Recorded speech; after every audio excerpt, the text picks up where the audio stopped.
La pasta con le sarde è un piatto della cucina siciliana. È uno dei miei piatti preferiti perché ha un gusto veramente molto speciale. Io però non vivo in Sicilia, sono in Campania e quindi gli ingredienti è difficile che li trovo al mercato. E allora cosa faccio? Invece delle sarde fresche vado a utilizzare le sardine. Sardine sott'olio che danno comunque un ottimo sapore al mio piatto.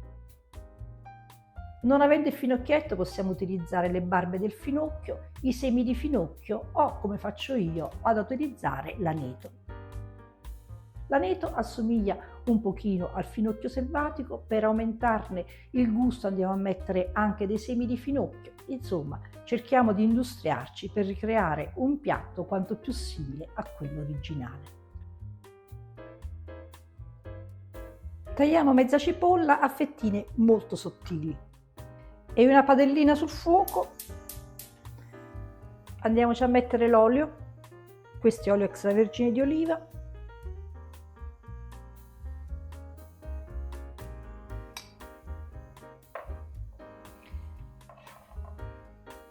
e andiamo a soffriggere le cipolle. E dopo un paio di minuti possiamo andare ad aggiungere anche le alici. Queste sono le alici del Cantabrico, sono delle alici sott'olio, sono molto saporite, non ce ne vogliono molte, diciamo un 3-4 alici vanno bene.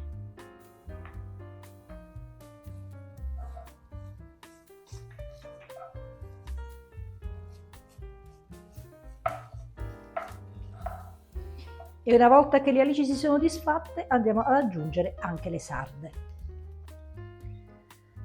Lo so, le sarde fresche sono più buone, però queste c'ho e quindi queste vado a mettere.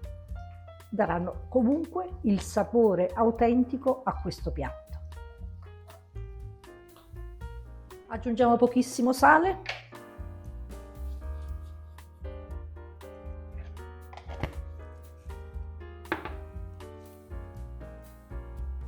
Pinoli e uva passa.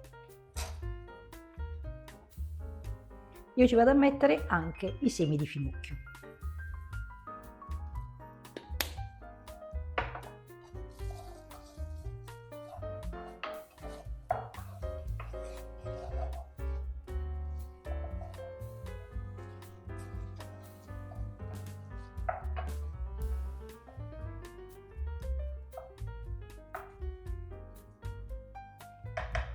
E lasciamo insaporire per qualche minuto. Prendiamo un pochino di acqua, basta giusto un dito per andare a sciogliere la bustina di zafferano.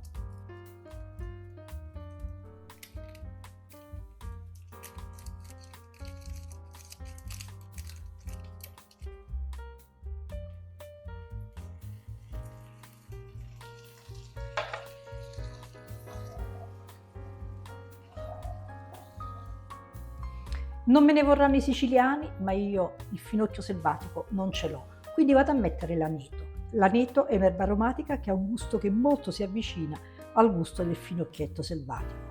Non è la stessa cosa, però di necessità virtù.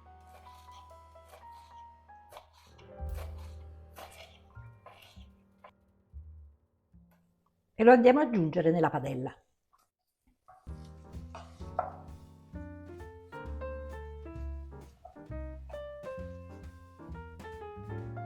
Lasciamo insaporire per giusto un minuto e poi possiamo spegnere. La particolarità di questo piatto, come tanti piatti della cucina siciliana, è che ha la fregola. La fregola è nient'altro che mollica di pane raffermo. Qui c'ho un pezzettino di pane che ho fatto avanzare e questo pane viene a essere frullato quasi a formarne un pangrattato, però molto grossolano, viene fritto e poi viene messo sul piatto finito come noi normalmente mettiamo il parmigiano.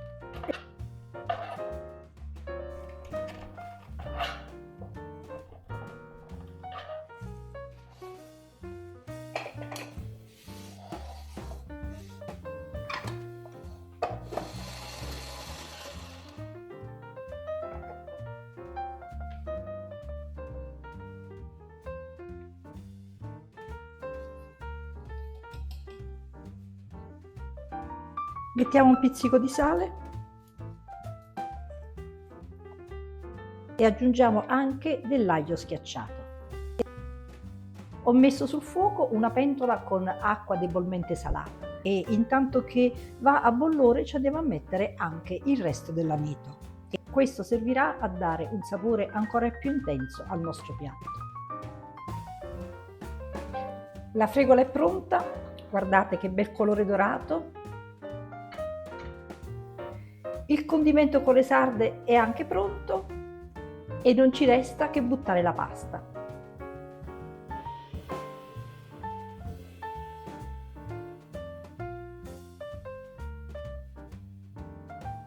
Io utilizzo i bucatini, questi sono trafilati al bronzo, sono pasta di Gragnano, quindi di grano duro della migliore qualità. Naturalmente questo potete farlo con altri tipi di bucatini, potete farlo con gli spaghetti. Questo è veramente un piatto che merita. Scoliamo la pasta e andiamola a mettere nella padella con le sarde.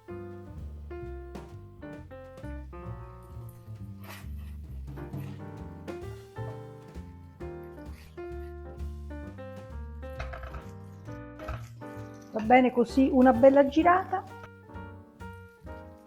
e ci andiamo a mettere sopra la fregola.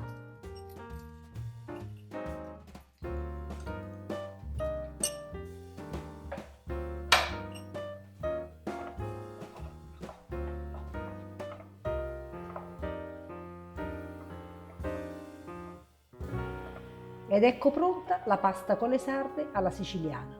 Un profumo buonissimo, vi consiglio di provare questa ricetta.